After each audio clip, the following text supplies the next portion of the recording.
सीधे आपको राज्यसभा लिए चलते हैं, जहां पे केंद्रीय गृह मंत्री अमित शाह कुछ कह रहे हैं, सुनते हैं। 76 साल के बाद ऐसी परिस्थिति खड़ी हुई है कि कई प्रकार के क्राइम राज्य की सीमा तक सीमित नहीं होते, वो अंतरराज्य भी होते हैं, बहुराज्यीय गुनाह भी होते हैं, जैसे नारकोटिक्स है, साइबर क्राइम है, जैसे संगठित अपराध की गैंगे हैं, जैसे हवाला है।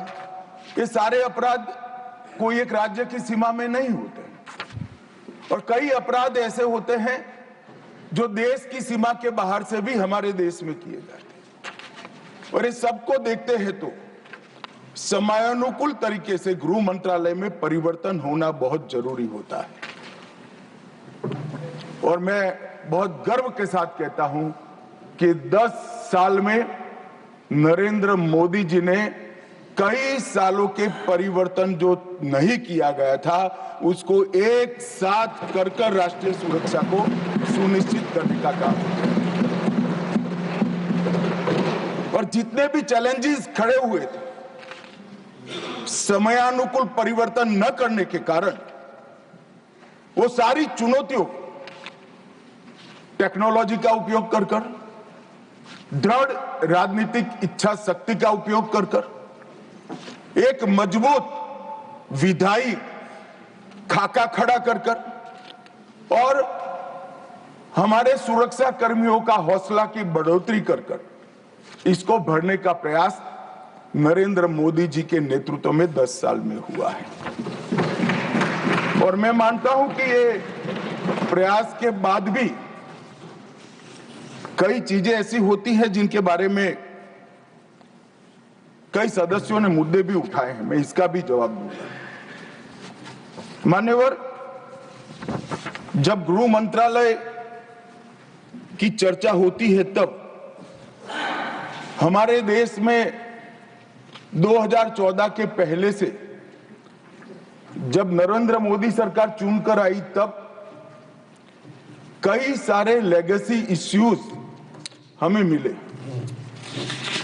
ये देश की सुरक्षा, इस देश का विकास, इस देश का सार्वभौमत्व भी 3 बड़ी समस्याओं के कारण हमेशा चैलेंज होता रहा, इसको चुनौतियां मिलती थी। और ये 3 नासूर करीब 4 दशक से देश की शांति में खलल डालते रहे, देश की सुरक्षा पर सवालिया निशान लगाते रहे, देश के विकास के गति को अवरुद्ध करते रहे और देश की पूरी व्यवस्था को कई बार तो हास्यास्पद भी बना दिया। मान्यवर, 3 नासूर थे। जम्मू कश्मीर की समस्या, वहां टेररिज्म की समस्या, वामपंथी उग्रवाद जो तिरुपति से पशुपतिनाथ का स्वप्न देखते थे, और तीसरा समस्या था उत्तर पूर्व का उग्रवाद, नॉर्थ ईस्ट का उग्रवाद। इन 3 समस्याओं का टोटल लगाएं तो लगभग 92,000 इस देश के नागरिक 4 दशक में मारे गए। माने और एक तीनों समस्या के संपूर्ण उन्मूलन के लिए एक सुनियोजित प्रयास कभी नहीं हुआ था जो नरेंद्र मोदी जी ने चुनकर आने के बाद। मैं सबसे पहले कश्मीर की बात करूंगा। मान्यवर, कश्मीर में हम सब जानते थे कि पड़ोसी देश से आए दिन आतंकवादी घुसते थे, यहां बम धमाके करते थे, हत्याएं करते थे। एक भी त्योहार ऐसा नहीं होता था जो चिंता के बगैर जाता था। और केंद्र सरकारों का रवैया लचीला होता था, चुप्पी साध जाते थे, बोलने में डर लगता था, कोई दुविधा भी थी, शायद वोट बैंक का भी डर था। नरेंद्र मोदी जी के आने के बाद आतंकवाद के खिलाफ 0 टॉलरेंस की नीति प्रधानमंत्री की ने। हमारे आने के बाद भी हमले हुए, उरी पर हुआ, पुलवामा पर हुआ। पहले हमले होते थे, कुछ नहीं होता था, कोई कुछ नहीं बोलता था, जवाब नहीं दिए जाते थे और लोग भूल जाते थे। दिल्ली के अखबारों में कोने में कहीं छपता था, आज 7 लोग शहीद हो गए, मारे गए, बम धमाका हुआ, मगर कोई संवेदना तक समाप्त हो जाए वहां तक चीजें लिंगरिंग रहती गई, लिंगरिंग रहती गई, लिंगरिंग रहती। मोदी जी के आने के बाद उरी और पुलवामा में हमला हुआ, 10 ही दिन में पाकिस्तान के घर में घुसकर सर्जिकल स्ट्राइक और एयर स्ट्राइक कर जवाब दिया।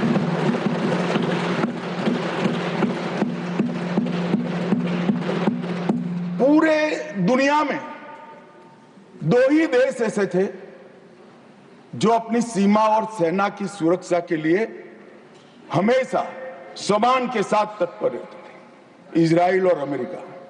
वो 2 देशों की सूची में मेरे महान भारत का नाम जोड़ने का काम नरेंद्र मोदी,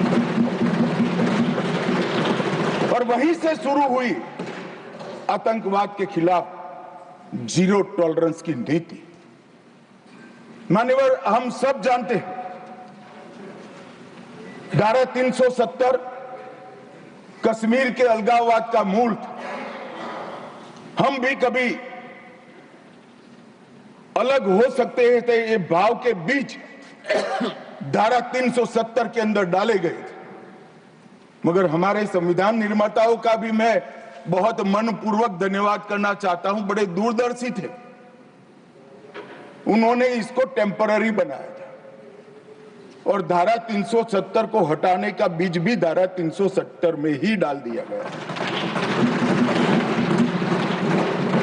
मगर राजनीतिक मजबूरी, वोट बैंक की पॉलिटिक्स,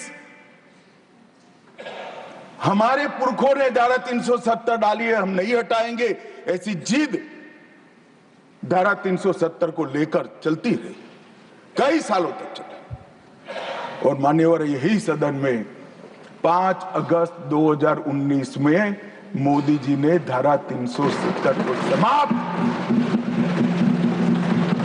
हमारे संविधान निर्माताओं का वो स्वप्न कि एक देश में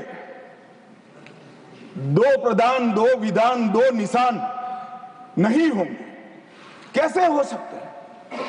देश में एक ही प्रधानमंत्री हो सकता है, देश का एक ही संविधान हो सकता है और देश का झंडा भी एक हो सकता है। कैसे एक देश में 2 विधान, 2 प्रधान, 2 निशान हो सकते? मगर चलाए गए, सालों तक चलाए गए, और 5 और 6 अगस्त 2019 को इस देश में एक विधान, एक प्रधान और एक निशान का नया दौर, और वहीं से शुरू हुआ कश्मीर को हमेशा के लिए भारत के साथ एक रूप करने की प्रक्रिया। सबसे पहले डोगरी, हिंदी और उर्दू को राज्य की भाषा का स्टेटस दिया गया। मान्यवर, भ्रष्टाचार रोकने के लिए कोई एंटी करप्शन ब्यूरो की वहां रचना ही नहीं थी, क्योंकि रोकना ही नहीं चाहते थे। इतने सालों के बाद एंटी करप्शन ब्यूरो वहां बना।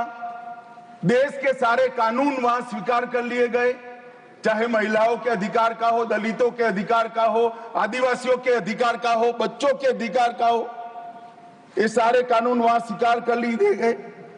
पठानकोट से एक नाका परमिट रखी गई थी, एक भाव खड़ा करने के लिए कि देश के हिस्से में आप नहीं जा रहे हो। पठानकोट की नाका परमिट को नरेंद्र मोदी जी ने समाप्त कर दिया और नया दौर शुरू हुआ, लोकतंत्र का, खुशहाली का, विकास का। आज ये कहते हैं क्या परिवर्तन आया है, मैं ध्यान से सुन रहा था, धैर्य न रहे ऐसे उकसाते थे, मगर मैं जवाब जरूर दूंगा। क्या परिवर्तन आया था, सुन लीजिए।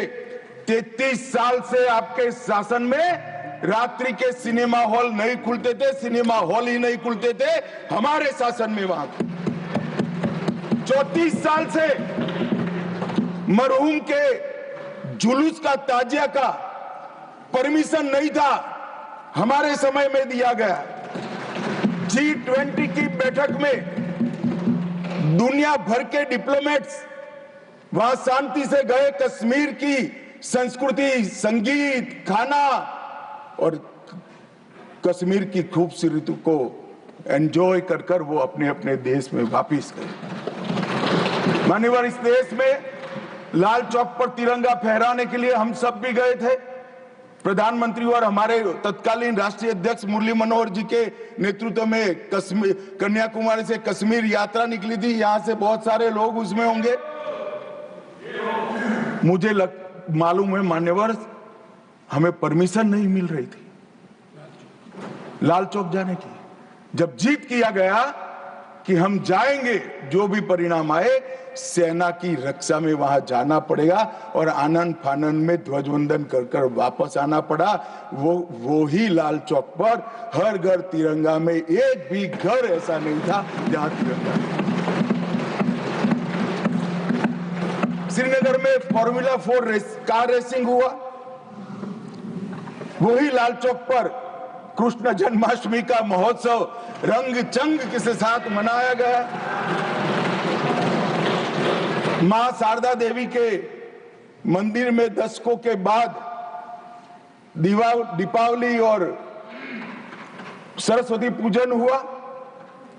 खीर भवानी का ज्येष्ठ अष्टमी का महोत्सव 22 साल के बाद मनाया गया। और मान्यवर, सिर्फ 370 हटने से क्या होगा ये पूछते थे। इसके पीछे हमने कई सारे ऐसे कदम उठाए जिससे आतंकवादियों के साथ भारतीय बच्चों की जुड़ने की संख्या करीब करीब शून्य हो गई है। पूरे देश ने देखा होगा, 10 साल पहले आतंकवादियों का महिमा मंडन होता था, बड़े बड़े जनाजे के जुलूस निकलते थे। आतंकवादी तो आज भी मारे जाते हैं, हमारे समय में ज्यादा मारे गए। एक का भी जुलूस नहीं निकला, जहां मरते हैं वहीं दफना दिए जाते।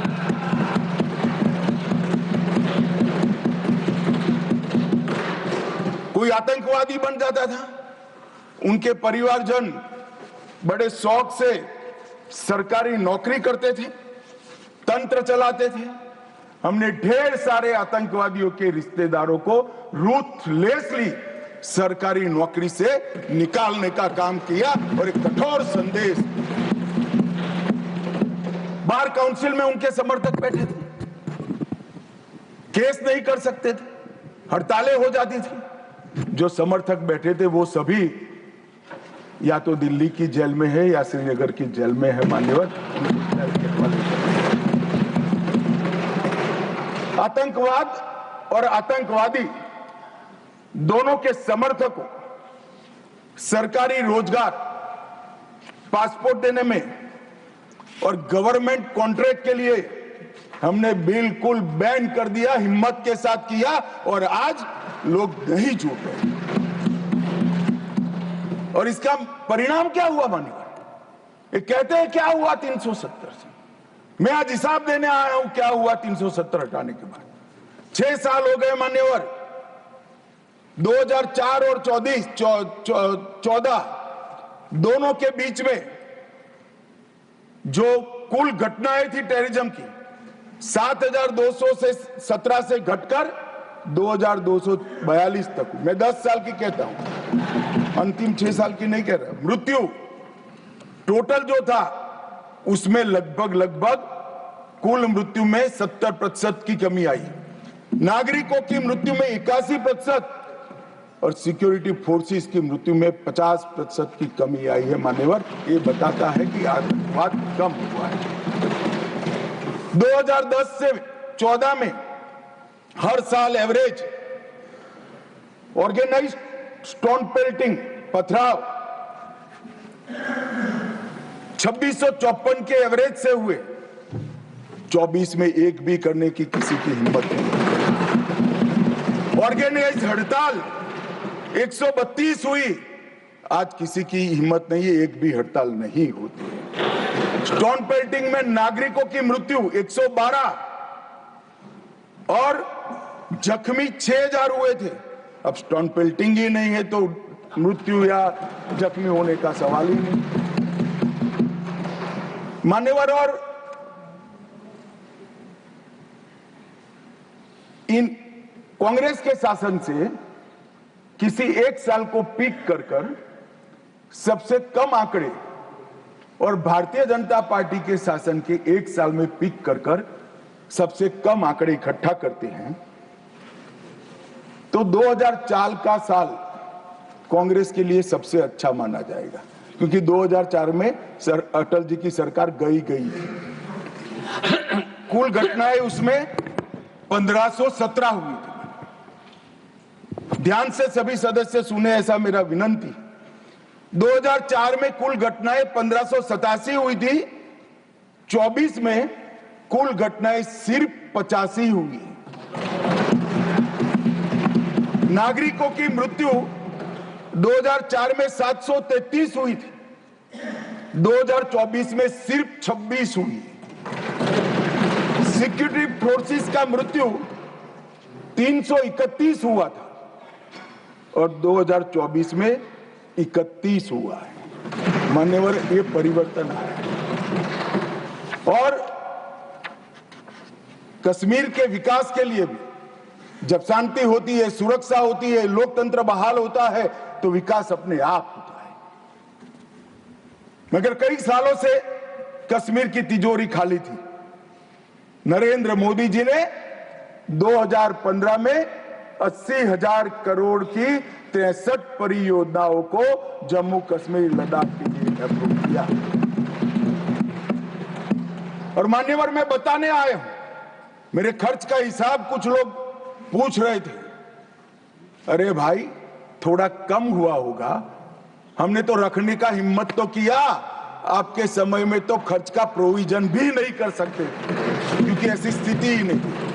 मगर ऐसा नहीं है, खर्च नहीं हुआ है। 80,000 करोड़ में से 51,000 करोड़ का खर्च मान्यवर समाप्त हो चुका है और 63 में से 53 परियोजनाएं पूरी तरह से क्रियान्वित हैं। 19 से 24 में 40,000 सरकारी नौकरियां दी, 1,51,000 ओबीसी बच्चों को विश्वकर्मा योजना से स्वरोजगार दिया, 5184 यूथ क्लब स्किलिंग का काम कर रहे हैं, 18,000 युवाओं को खुद की टैक्सियां देने का काम हुआ, 15,000 महिलाओं को, युवा महिलाओं को तेजस्विनी के तहत 10 लाख तक का सहायता दिया और कई सारे रोजगार के सृजन हुए। मान्यवर, एकदम आकर्षक उद्योग नीति लाकर आज कई सालों के बाद कश्मीर में इन्वेस्टमेंट का माहौल खड़ा हुआ है। 12,000 करोड़ का इन्वेस्टमेंट जमीन पर उतरा है, 12,000 करोड़ का इन्वेस्टमेंट जमीन पर उतरा है और 1,10,000 करोड़ के MOU अभी क्रियान्वयन है। पूरे 70 साल में मान्यवर 14,000 करोड़ का इन्वेस्टमेंट आया था, ये 10 साल में 12,000 करोड़ के इन्वेस्टमेंट का उत्पादन शुरू हो चुका है। पर्यटन फिर से शुरू हो गया, परवान भी चढ़ा। 2023 में 2 करोड़ 11 लाख पर्यटक, आजादी के बाद सबसे ज्यादा पर्यटक मेरे जम्मू कश्मीर। पर्यटन के क्षेत्र में 250 करोड़ का निजी निवेश हुआ है। डल झील पर वितस्ता महोत्सव मनाया गया, डल झील में क्रूज बोट का शुभारंभ किया गया और यहां पर लोकतंत्र की दुहाई देते हैं। उनके शासन में मान्यवर पूरे कश्मीर में लोकतंत्र के नाम पर 90 विधायक और 6 सांसद हुआ करते थे। इतने बड़े कश्मीर में जनप्रतिनिधि, 90 विधायक और 6 सांसद। अब 34,262 जनप्रतिनिधि चुने हुए कश्मीर में हैं।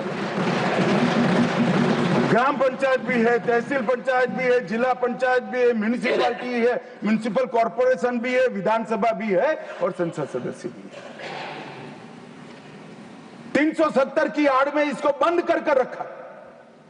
चिट्ठियों से जनप्रतिनिधि बनते थे, अब चुनकर आते हैं मान्यवर। और ब्लॉक विकास परिषद के चुनाव में 98.3% मतदान हुआ। अभी अभी लोकसभा का चुनाव हुआ 2024 में, एक भी गोली नहीं चली। गोली छोड़ो साहब, बूथ के रैगिंग की एक भी फरियाद भी नहीं हुई है पूरे जम्मू कश्मीर। एक जमाने में दिल्ली से गए हुए आका सिर्फ सर्टिफिकेट विजेता का लेकर जाते थे, जनता घरों में दरी की दरी बैठ जाते। आज 98% लोग वोट डालते हैं और एक भी बूथ के रैगिंग की फरियाद भी नहीं होती है, गोली भी नहीं चलती है, धमाका भी नहीं। कश्मीर के अंदर लोकतंत्र की नींव पहली बार डालने का काम किया तो इतिहास में सम्मान हमारे प्रधानमंत्री श्री नरेंद्र मोदी।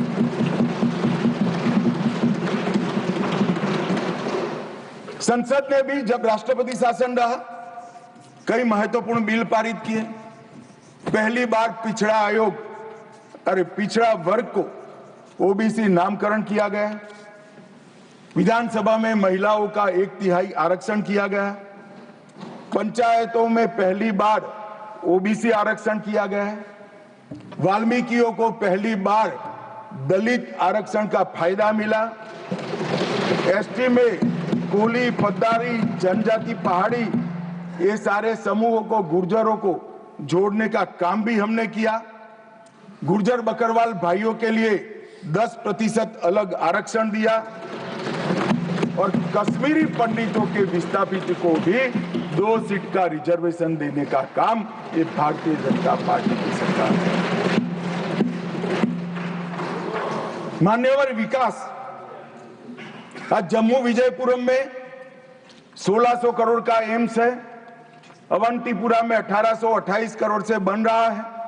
आईआईटी जम्मू में, आईआईएम जम्मू में, निप श्रीनगर में है। मेडिकल कॉलेज पहले 4 थे, अब 15 है। नर्सिंग कॉलेज 15 और बनी है।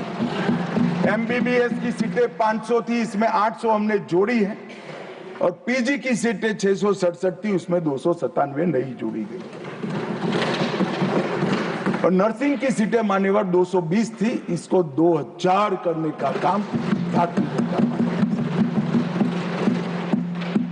और दुनिया देखती रह जाए। दुनिया के कई लोग उसको इंजीनियरिंग एडवेंचर मानते हैं। ऐसे इंफ्रास्ट्रक्चर के काम भी जम्मू कश्मीर में हुए। 9.25 किलोमीटर की बनिहाल सुरंग बनी। विश्व का सबसे बड़ा रेल ब्रिज चिनाब नदी पर जम्मू कश्मीर में बना। रेल नेटवर्क को उधमपुर, श्रीनगर, बारामुल्ला रेल लिंक से घाटी तक पहुंचाया गया। जोजिला सुरंग, जैडमोर सुरंग और मजबूती से हमारे इंफ्रास्ट्रक्चर को मजबूत करेगी। भारतीय सेना की रसद को भी क्षतिपूर्ति करेगी। जम्मू के लिए सेमी रिंग रोड बनाया। अखनूर पुंछ सड़क निर्माणाधीन है और 11,000 सर्किट किलोमीटर की नई एचटी लाइनें डालने का काम भी मान्यवर जम्मू कश्मीर। हिसाब मांगते हैं क्या हुआ 370 साहब, हिसाब तो इनको दिया जाता है, नजारा तो उनको दिखाया जा सकता है जिनकी नजरें साबुत हो। जो काला चश्मा पहनकर आंखें मूंद कर बैठते हैं उसको विकास नहीं दिखा सकते। किसी सदस्य ने ठीक ही कहा था, पैदल यात्रा निकाली, कश्मीर तक गए, अपने कार्यकर्ताओं के साथ बर्फ की होली भी खेले और कहे कि मुझे दूर से आतंकवादी दिखाई पड़ा था। अरे भाई, नजर में ही आतंकवादी है तो आपको सपने में भी आएगा और कश्मीर में भी दिखाएगा। हम तो दिखाई देते ही सीधा 2 आंखों के बीच में गोली मारते हैं। मान्यवर, 2 आंखों। हमारी सरकार ना आतंकवाद को सह सकती है ना आतंकवादियों को सह सकती। कोई जगह नहीं है देश में अब देश के नागरिकों के साथ खून की होली खेलने वाले। मान्यवर, दूसरी समस्या थी वामपंथी उग्रवाद। वामपंथी विवाद अभी अभी किसी ने भाषण किया कि राजनीतिक समस्या है। अब मुझे तो ये सोच पर ही दया आती है।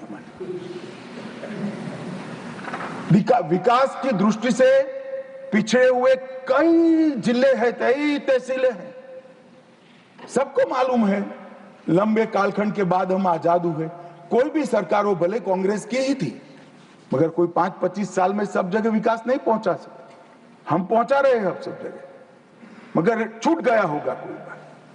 तो इसका मतलब ये नहीं कि हम देश की व्यवस्था को ही न माने, संविधान को ही न माने और सरकार लाचार बनकर देखती रहे। हजारों लोग बलि चढ़े। हिम्मत देखे साहब,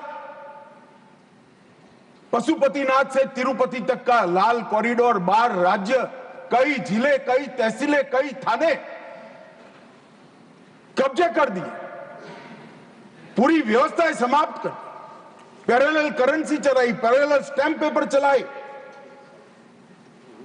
सरकारें बनाई, कोई बोलने वाला नहीं। मैं सबसे पहले एक बात इस सदन में जिम्मेदारी के साथ बताना चाहता हूं, 21 मार्च 2026 को इस देश से नक्सलवाद समाप्त। और मैं जो बोल रहा हूं इसके पीछे नरेंद्र मोदी सरकार के 10 साल का परिश्रम, बारीक आयोजन, इनकी विकास की भूख संतोषने के लिए किए गए प्लानिंग और पैसों का आवंटन है। और सुरक्षा ग्रिड को एक भी जगह गैप न रह जाए, इस तरह से हमने पुख्ता किया है।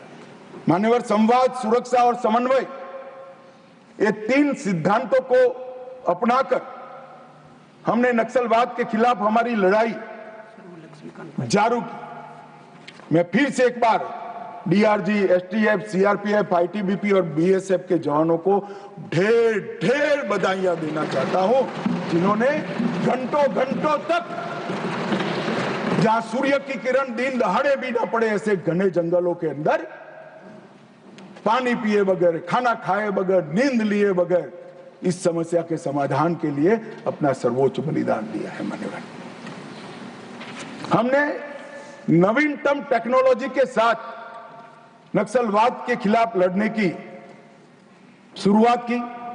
लोकेशन ट्रेनिंग, मोबाइल फोन की गतिविधियां, साइंटिफिक कॉल लॉग्स का एनालिसिस, सोशल मीडिया का एनालिसिस, इनकी कुरियर सर्विस का रेखांकन, इनके परिवारों की आवाजाही का रेखांकन, और ये सब एकत्रित कर हमने हमारे सुरक्षा बलों को इंफॉर्मेशन से लैस करने का काम किया। ड्रोन सर्वेलेंस, सैटेलाइट इमेजिंग, ये दोनों का आर्टिफिशियल इंटेलिजेंस के साथ मिलकर सॉल्यूशन निकाला, नतीजे निकाले, और इसके आधारित डेटा एनालिसिस कर हमने सटीक जगहों से हमारे सुरक्षा बलों को लैस किया, जिसके आधार पर उन्होंने काम किया। मान्यवर, इसमें भी मैं कांग्रेस के शासन और हमारे शासन का कंपैरिजन देना चाहता हूं। कोई ऐसा ना समझे कि मैं कांग्रेस का क्यों दे रहा हूं। 10 साल के बाद मेरी जगह कोई और भाजपा का गृह मंत्री आएगा तो आपका नहीं देगा, हमारा और हमारा करेगा। हमारे पहले आप थे इसलिए आपका कर रहा हूं भैया। 2004 से 14 कांग्रेस की सरकार थी, हिंसक घटनाएं हुई थी 16,463 और 53% इसमें कमी आई। सुरक्षा बल मारे गए थे 1851, अब 10 साल में मारे गए 509, 73% की कमी, और नागरिकों की मृत्यु 4,766 से कम होकर 1495, 70% की कमी।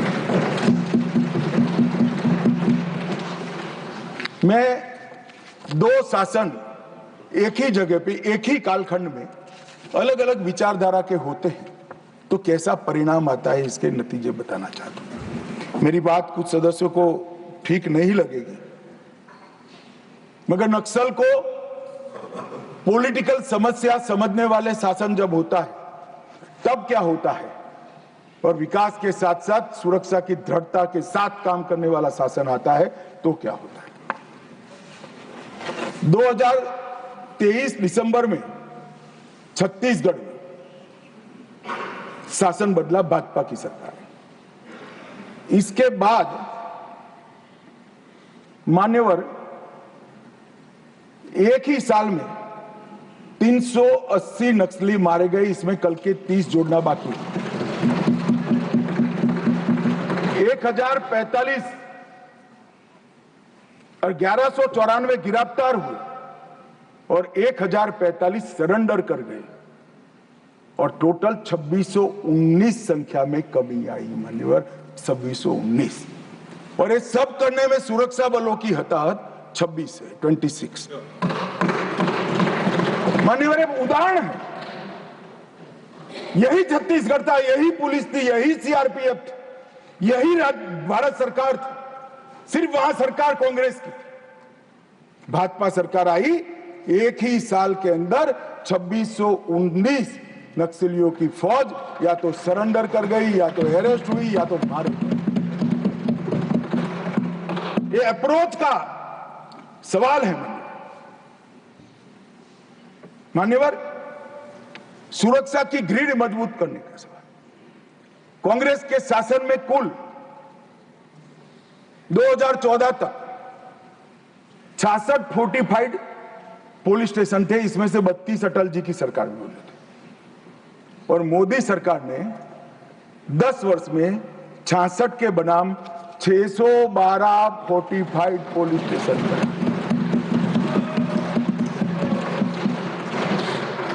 मोस्ट इफेक्टेड नक्सल जिले, इसकी एक व्याख्या है, कांग्रेस ने ही बनाई, हमने स्वीकारी। 2014 में 126 थे, अब उसमें से 12 बचे हैं और मैं कह चुका हूं 31 मार्च 26 को मैं शून्य लेकर यहां हूं।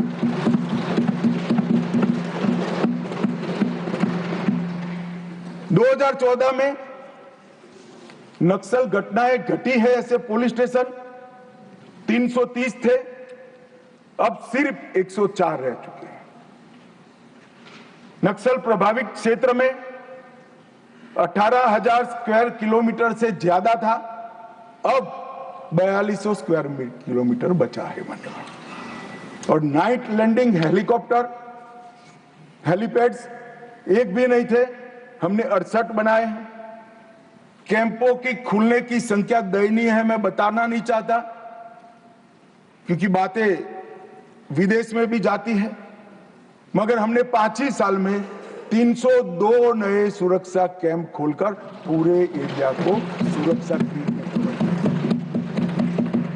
फाइनेंशियल चॉकिंग करने के लिए मान्यवर हमने एनआईए और ईडी का उपयोग किया, कई करोड़ रुपया इनके जब्त करे, पीएमएलए के केस कर उनके फाइनेंसरों को जेल की सलाखों के पीछे डाला। लगातार राज्य और केंद्र के बीच में मीटिंगें हुई, मेरे स्तर पर सभी मुख्यमंत्रियों की 11 मीटिंगें हुई और मेरे स्तर पर ही डीजीपीज के साथ 12 मीटिंगें हुई। हमने डायनेमिक रणनीति बनाई, स्ट्रेटेजिक लोकेशनों पर सुरक्षा बलों को तैनात किया और मान्यवर विकास तो वहां पहुंचना चाहिए। हमने बजट को भी 300% बढ़ाने का काम किया है। मान्यवर 14 से 24 में 11,503 किलोमीटर हाईवे बनाए, 20,000 किलोमीटर ग्रामीण सड़कें बनाई। पहले चरण में 2343 मोबाइल टावर लगाए, दूसरे चरण में 2542 मोबाइल टावर लगाए और 4000 मोबाइल टावर लगाने का काम अभी चल रहा है। पूरा नक्सल एरिया अब मोबाइल कनेक्टिविटी से लैस ये दिसंबर के पहले हम कर देंगे मान्यवर। निर्मला जी और अश्विनी भाई यहां बैठे हैं। नक्सल प्रभावित जिलों में 1007 बैंक की शाखाएं ये सिर्फ 5 साल में खोलने का काम हुआ है। 937 एटीएम बनाए और 5,731 डाकघर बैंकिंग सेवा के साथ खोलने का काम भारतीय जनता पार्टी ने किया। 48 के 48 जिलों में कौशल विकास योजना पहुंची, एनआईए का एक मजबूत वर्टिकल बना, 1143 वहीं से ही आदिवासी युवाओं को भर्ती करके सुरक्षा बलों में लिया और हमने 6 नए हेलीकॉप्टर वहां जवानों के रेस्क्यू और रिहेबिलिटेशन के लिए बनाए। इंजर्ड होते ही इसको अस्पताल में लिया जाए, जो रात को भी उठ सकते। और इसका परिणाम ये हुआ है कि आज नक्सलवाद धीरे धीरे सिमटता जा रहा है मान्यवर। और मैं इतना कहना चाहता हूं कि जो मारे गए हैं उसमें बहुत सारे इनके प्रमुख नेता हैं। इसके कारण उनका पूरा आंदोलन चरमरा गया है, एकदम चरमरा गया है। और कई सारे करोड़ों के रुपया के इनाम थे, ऐसे लोग सरेंडर भी हो गए। मारे गए जोनल कमेटी के मेंबर 1, सब जोनल कमेटी के 5, स्टेट लेवल कमेटी के 2, डिविजनल कमेटी के 31 और 59 एरिया कमेटी के मेंबर मारे गए मान्यवर। ये आंकड़ा कभी भी आत्मसमर्पण के लिए भी हम लचीली पॉलिसी लेकर आए और जो लोग हमारी सरकार की घोषणाओं के पीछे मखौल उठाते कि कई सरकारें बदल गई, कुछ नहीं हुआ, मैं बड़े आनंद और विश्वास के साथ कहना चाहता हूं, ये सरकार के रहते ही ये देश नक्सल समस्या से मुक्त हो जाएगा मान्यवर। इसमें किसी को सरकार जब इच्छा होती है तो बहुत कुछ होता है, मगर इच्छा होना बड़ा महत्वपूर्ण होता है मान्यवर। नॉर्थ ईस्ट की समस्या को भी कमोबेश हम समाप्त करने के कगार पर है मान्यवर। वहां पर भी हिंसक घटनाओं में 70% की कमी, हताहत सुरक्षा बलों में 72% की कमी और हताहत नागरिकों की संख्या में 85% की कमी हमने।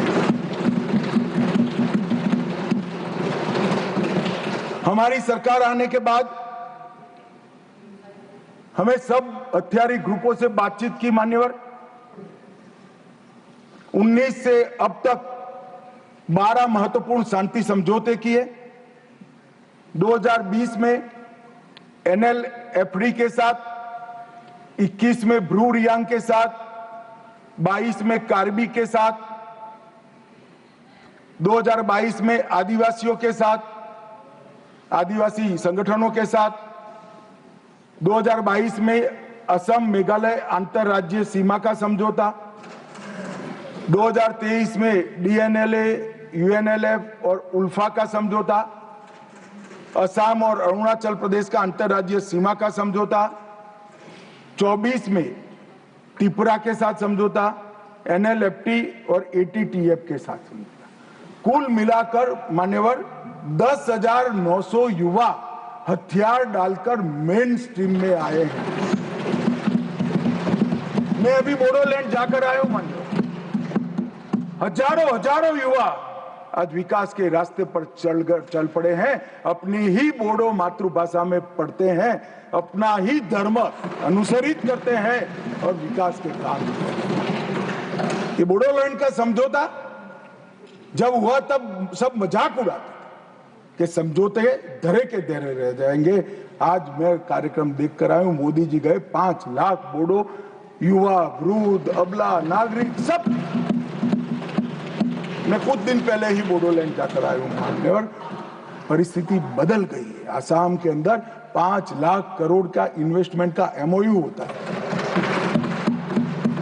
एक आसाम के अंदर इंडस्ट्री एक जमाने में स्वप्न माना जाता था, आज वहां पर शांति है मान्यवर। अब सपा की परिधि को भी 70% तक हमने कम कर दिया है और मान्यवर ब्रू पुनर्वास समझौता जो है मैं सदन का ध्यान जरूर देना चाहता हूं, क्योंकि अपने ही देश में मिजोरम से भागकर त्रिपुरा में बिल्कुल दयनीय जीवन जीने वाले अपने ही आदिवासी भाई थे। एक घर में, एक झोंपड़ी में, घर तो क्या होता है, एक झोंपड़ी में 18 लोगों का परिवार रहता था मान्यवर, और राहत के नाम पर यहां से पर व्यक्ति 2 किलो चावल जाता था। हमने सबके सब 37,000 ब्रू रियांग परिवारों को 150 यार्ड का घर दिया, एक सामुदायिक भवन दिया, स्कूल दी, हेल्थ केयर का एक पास में ही दवाखाना दिया, और सभी घरों से 2 युवाओं को स्किलिंग कर आज उनको स्वरोजगार की दिशा में आगे बढ़ा रहे हैं। मैं 8 महीने पहले वही क्षेत्र को देखकर आया हूं जो मैंने 5 साल पहले देखा था। आसमान जमीन का फर्क पड़ा है, और सारे ब्रू रियांग भाई दोनों हाथ जोड़ जोड़कर अपने ईश्वर से नरेंद्र मोदी को दुआ देते थे, मांगते थे कि भगवान भला करे। 6,935 परिवार, 37,584 लोग, उनको नर्क के जीवन से बाहर निकालने का काम नरेंद्र मोदी सरकार ने किया। ये जो कहते हैं ना, संवेदनशीलता चाहिए। संवेदनशीलता क्या होती है, थोड़ा समय निकालकर ये ब्रू भाई के घर पर जाकर एक चाय पीकर आइए तो मालूम पड़ेगा संवेदनशीलता क्या होती है। मान्यवर, हमने विकास के बजट में भी 153% की वृद्धि की।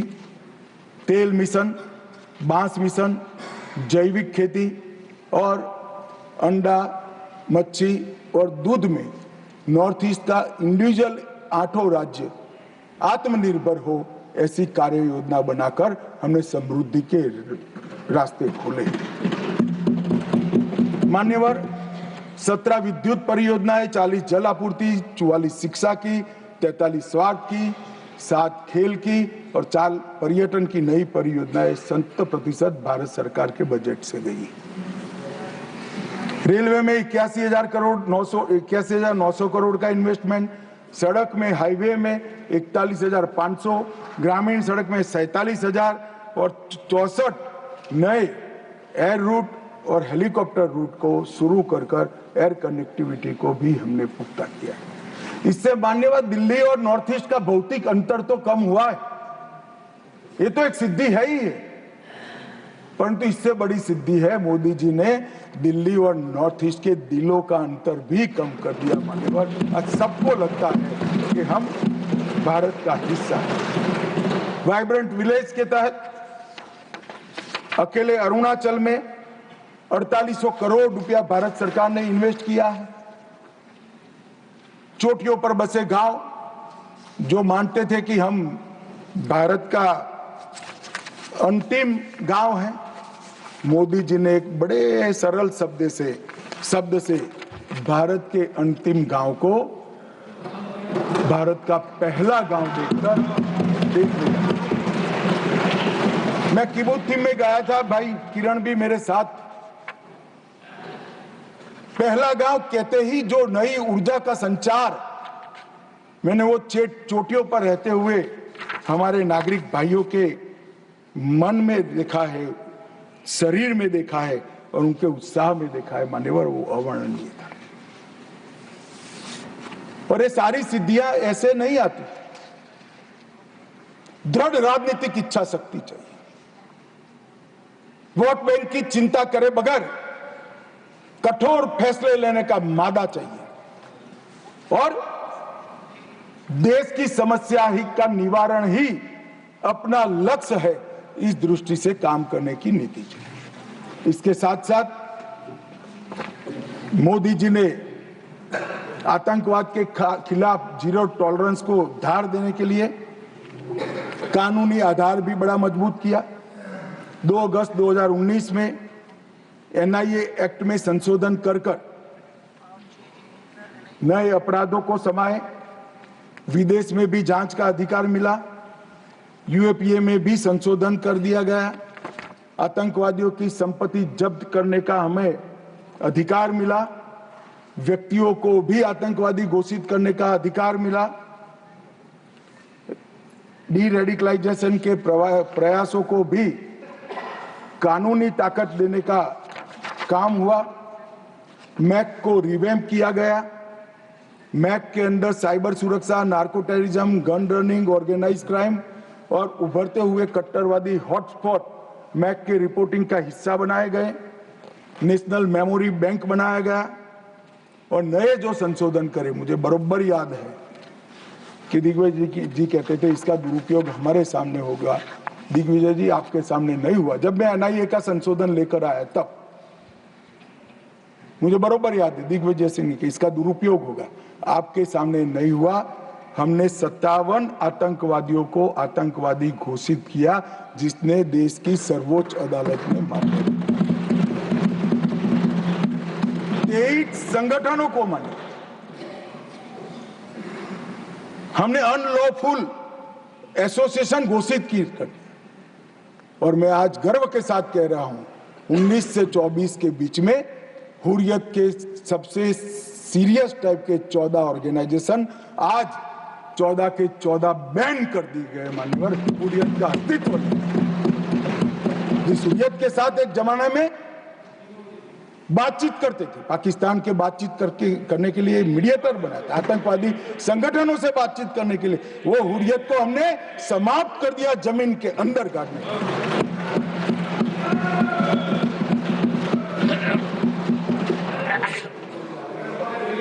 मान्यवर, पीएफआई पूरा सदन जानता है, यहां बैठे या वहां बैठे सब मानते कि पीएफआई आने वाले दिनों में देश के लिए बड़ा खतरा था। मगर जो खतरों को दूर से नहीं देखते वो देश को खतरों से नहीं बचा सकते। मुक्त दर्शक बनकर, मुक्त प्रेक्षक बनकर खतरों को देख नहीं रहे। जिनके हाथ में शासन की कमान होती है, इनकी जिम्मेदारी होती है खतरों को दूर से देखकर उसको उगने से पहले, उठने से पहले समाप्त कर देना। हमने पीएफआई पर बैन लगाया।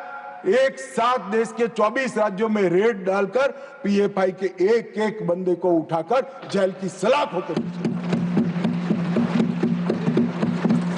और संपूर्ण गतिविधि समाप्त हो गई। कुछ लोग पंजाब में भी बिंडरान वाले बनने का प्रयास भी किया, आगे भी बढ़े। सरकार हमारी नहीं थी, फिर भी यही गृह मंत्रालय ने दृढ़ निश्चय कर आज वो असम की जेल में आराम से गुरु ग्रंथ साहब का पाठ। ये नरेंद्र मोदी सरकार, इस सरकार के रहते देश पर खतरे राजनीतिक आइडियोलॉजी के कारण पनपने हम नहीं देंगे। उनको खड़ा होने से पहले ही समाप्त कर दिया जाए। मान्यवर, एक जमाने में आतंकवादियों का लिस्टिंग से उनका मृत्यु या अरेस्ट तक का आयुष्य 2 साल और 3 महीना था। आज कुछ दिनों का बच गया है, कुछ दिनों का।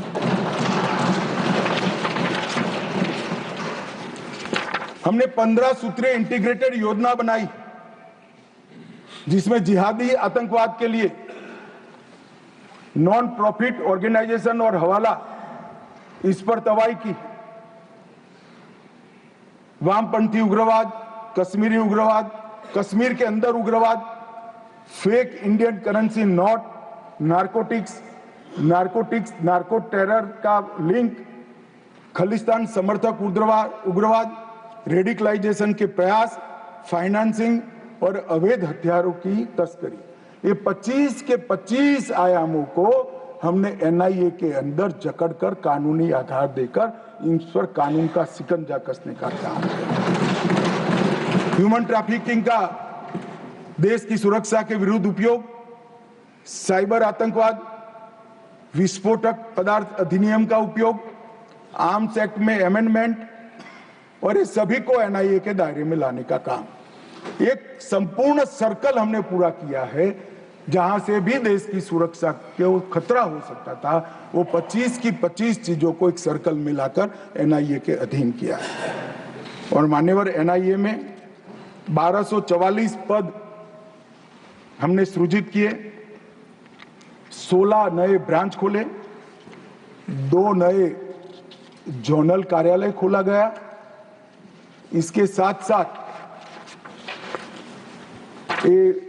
एनआईए के परफॉर्मेंस पर कुछ लोग बोल रहे थे, आज बैठे नहीं है, वॉकआउट कर गए। 652 मामले हुए। जब यूएपीए लगता है तक एक ट्रिब्यूनल भी होती है और सुप्रीम कोर्ट तक केस जाता है कि यूएपीए लगाया वो ठीक है या नहीं। मैं मेरी सरकार का रिकॉर्ड कहने आया हूं साहब, 652 मामले में से एक भी मामले में सुप्रीम कोर्ट तक एक भी केस को अनुचित घोषित नहीं किया गया। ये 652 मामलों में से 516 में चार्जशीट दायर करे गए, 157 मामलों में जजमेंट्स आ गया है और 150 मामलों में सजा दी गई है। मान्यवर 95% दोष दुनिया भर की टेरर एजेंसी के बीच में एनआईए का दोष सिद्धि का दर, मैं गर्व से इस सदन को कहना चाहता हूं, सबसे ऊंचा है, सबसे हाई है। हमने एनआईए को अब डीआरडीओ के साथ समझौता कराकर केमिकल, न्यूक्लियर, बायोलॉजिकल, टेररिज्म के मामले के लिए भी तैयारी शुरू की है। एनआईए के अधिकारों को अंतर्राष्ट्रीय एक्सपोजर देने के लिए एग्रीमेंट भी किए हैं और एनआईए और सेंट्रल फॉरेंसिक साइंस लेबोरेटरी के साथ एक अनुबंध खोलकर सीएसएफएल में टेररिज्म के खिलाफ भी एक नया वर्टिकल हमने शुरू करने का काम किया है। मान्यवर, हमने इसके साथ साथ मैक को भी सुदृढ़ किया है। मैक में मोदी जी की सरकार आने के बाद काउंटर टेररिज्म की एक अलग व्यवस्था की गई। 72,000 रिपोर्ट उसमें जनरेट हुए हैं और मैंने भी समीक्षा की है मान्यवर, और ये जानकारी को गोपनीय रखने के लिए इसको एक बहुत अच्छे कम्युनिकेशन चैनल से जिले तक, पुलिस स्टेशन तक पहुंचाने की सुरक्षा भी, व्यवस्था भी इस 10 साल के अंदर ही मान्यवर खड़ी हुई। और नेट ग्रिड के माध्यम से कई सारे आरोपियों को पकड़ने के लिए 35 से ज्यादा डेटा को एक ही जगह पे एकत्रित कर ये लड़ाई को हमने और पुख्ता किया है। मान्यवर, कुछ सदस्यों ने ड्रग के लिए अपनी चिंता व्यक्त की। मैं भी मानता हूं ये बहुत गंभीर समस्या है, मगर इस सदन को और सदन को माध्यम से देश को मैं बताना चाहता हूं, मान्यवर, आपके माध्यम से मैं इस सदन को और सदन के माध्यम से देश को बताना चाहता हूं कि लड़ाई अकेली सरकार नहीं लड़ सकती। ये लड़ाई लड़ने के लिए हमने ढेर सारे प्रयास किए। मैं परिणाम भी बताता हूं, प्रयास भी बताता हूं, मगर दुख होता है कुछ सदस्य आंकड़ों को विकृत तरीके से यहां वर्णित करते हैं। मैं इस बात पर खैर बाद में आता हूं। हमने एक त्रिकोणीय एक्शन प्लान बनाया है।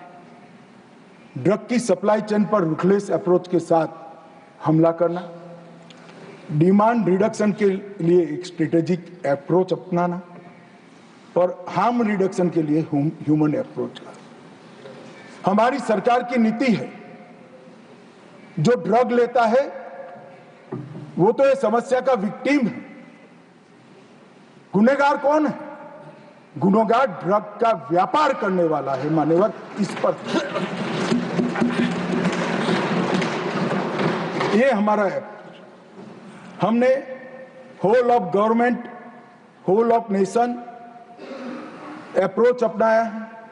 गृह विभाग, वित्त विभाग, शिक्षा विभाग, आरोग्य विभाग, समाज कल्याण विभाग, सभी राज्य सरकारें, सभी साथ में रहकर इस समस्या के खिलाफ लड़ रहे हैं। हमने टॉप टू बॉटम और बॉटम टू टॉप इन्वेस्टिगेशन का एक नया प्रयोग शुरू किया। एक ड्रग की पुड़िया मिलती है तो ड्रग देश में कहां से आई वहां तक का इन्वेस्टिगेशन होता है, वो इंडिविजुअल केस नहीं माना जाता है। और अंतर्राष्ट्रीय सीमा में अगर ड्रग पकड़ा जाता है पोर्ट पर भी पकड़ा जाता है, एयरपोर्ट पर भी पकड़ा जाता है, तो वो पुड़िया बनकर कहां जाने वाला था वहां तक का इन्वेस्टिगेशन होता है। और इसके बहुत अच्छे नतीजे भी हमें, मगर ये चुनौती का प्रभाव पर्सनल लेवल पर, नेशनल लेवल पर देश का आर्थिक नुकसान और देश की सुरक्षा का नुकसान, चतुष्कोणीय दुष्प्रभाव है। और ड्रग मनी का उपयोग नक्सलवाद, आतंकवाद, अलगाववाद, क्रिप्टो करेंसी के चलन में वृद्धि, क्रिप्टो करेंसी का भी ड्रग के चलन में उपयोग, इसके बहुकोणीय हमले को देखकर हमने भी इसी तरह की नीति अपनाई। 2019 में गृह मंत्रालय ने 4 स्तरीय एनकोड मैकेनिज्म का गठन किया। जो एक शीर्ष स्तरीय एनकोड है वो यहां भारत सरकार में स्थित है, फिर कार्यपालक स्तरीय पर जहां सचिवों और राज्य के मुख्य सचिव और डीजीपीज हैं, फिर राज्य स्तरीय है जो मुख्यमंत्री की अध्यक्षता में होता है, और फिर जिला स्तरीय है जो डीएम की अध्यक्षता में होता है। और अब तक 5 साल में 7 शीर्ष स्तरीय बैठक हुई, 5 कार्यकारी स्तर की, 191 राज्य स्तर की और 6750 जिला स्तर की बैठकें हो चुकी हैं। इसको मिनिटाइज करते हैं, एक सुरक्षित चैनल के माध्यम से एक दूसरे के साथ इंफॉर्मेशन का शेयरिंग होता है, और जहां राज्यतर गुना है वहां जेसीसी का भी गठन हमने किया गया है। एनसीबी की कैडर को भी हमने मजबूत किया है। 5 नए जोनल कार्यालय, 4 नए क्षेत्रीय कार्यालय, 12 सब जोनल कार्यालय, और समुद्री मार्ग को भी पूर्णतया सील करने के लिए नौसेना, हमारा तटरक्षक, राज्य की पुलिस और कस्टम सभी एक साथ कंधे से कंधा मिलाकर काम कर रहे हैं। कई प्रकार के संस्थागत रचना भी की गई है। निदान नार्को अपराधियों को एक्सचेंज के लिए एक डेटाबेस बना है, एनकोड पोर्टल बना है, NCB Bhaskaracharya national institute for space application and Jio informatics बनाया है, वो अब बाइसेग है, वो इसका काम कर रहा है। ड्रग नेटवर्क चार्ट का मैपिंग भी किया गया है, और हमने कई सारे नए इनिशिएटिव लेकर कॉलेज तक जागरूकता को पहुंचा है। संपत्ति की जब्तियां और कई प्रकार के कठोर कानूनों से हमने इस पर अटैक किया है, और परिणाम आया है मान्यवर, जो आंकड़े मेरे एक साथी ने भी एक अलग दृष्टिकोण से बताया। मगर मैं अप्रोच में बदलाव सरकारें बदलने के साथ कैसे होता है वो बताना चाहता हूं। अंतरराष्ट्रीय स्तर पर हमारे पड़ोस के 2 एरिया, गोल्डन ट्रायंगल और गोल्डन क्रेसेंट के नाम से जानते थे। वो गोल्डन ट्रायंगल और गोल्डन क्रेसेंट इसलिए कहे जाते थे कि वहां से ड्रग उत्पन्न होकर पूरी दुनिया में जाती थी, पैसा कमाने का जरिया था। हमने बहुत प्रयास कर पूरी दुनिया ने आज इसको डेथ ट्रायंगल और डेथ क्रेसेंट के नाम से स्वीकारना शुरू किया है। मान्यवर, नजरिए का बदलाव, ड्रग व्यापार नहीं है, पूरी दुनिया के युवाओं के लिए खतरा है, नस्लें बर्बाद करने का साधन है। और अब डेथ ट्रायंगल और डेथ क्रेसेंट को पूरी दुनिया अलग अलग करने के लिए एकजुट होती जाती है। मान्यवर, मैं फिर से एक बार 4 से 14 और 14 से 25 की कंपैरिजन कहना चाहता हूं, किसी को बुरा नहीं लगना चाहिए। जब्त ड्रग्स 2004 से 14 में 25 लाख किलोग्राम थी, और अब बढ़कर 1 करोड़ किलोग्राम से ज्यादा हुई। अब कुछ सदस्यों ने कहा कि आपके समय में बढ़ गया, अरे भैया बढ़ नहीं गया, पहले से बढ़ा हुआ था, हमने पकड़ना शुरू किया जो आप नहीं पकड़ते थे। क्या नजरिया है हमारा? खून की संख्या घटाने के लिए खूनी को न पकड़ो, क्या बात हो गई? हमने ड्रग ज्यादा पकड़ा तो हमें कहते हैं आपके समय में बढ़ गया। अरे बढ़ नहीं गया है, रोका भी हमने है, समाप्ति हम ही कर देंगे। और सब क्वालिटी ऑफ ड्रग, 4 से 14 में 40,000 करोड़ का ड्रग पकड़ा गया और अब 1,50,000 करोड़ रुपए का ड्रग। क्योंकि ये जो एडकोड की सिस्टम बनी है, हमने इन्वेस्टिगेशन की पद्धति में बदलाव किया, मान्यवर इसका परिणाम। और गत 5 साल में 14,000 करोड़ से अधिक का 23,000 किलो सिंथेटिक ड्रग भी हमने नष्ट कर दिया मान्यवर। और डिस्पोज पकड़ा हुआ उनका हमने जलाया। इन्होंने 10 साल में 3,36,000 करोड़ का केजी ड्रग्स जलाया, हमने 31 लाख केजी ड्रग जलाया।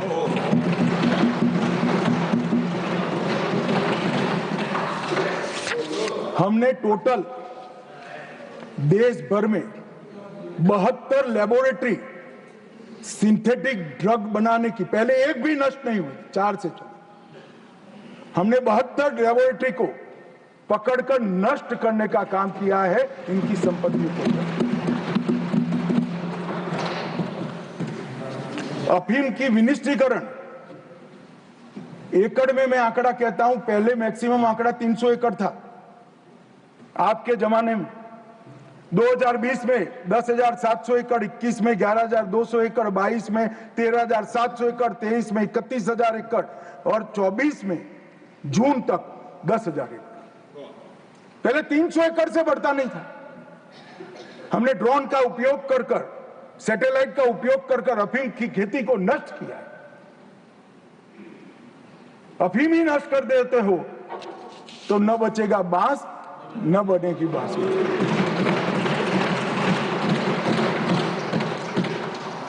मान्यवर, ड्रोन, सैटेलाइट और आधुनिक तकनीकों का हमने उपयोग भी किया है।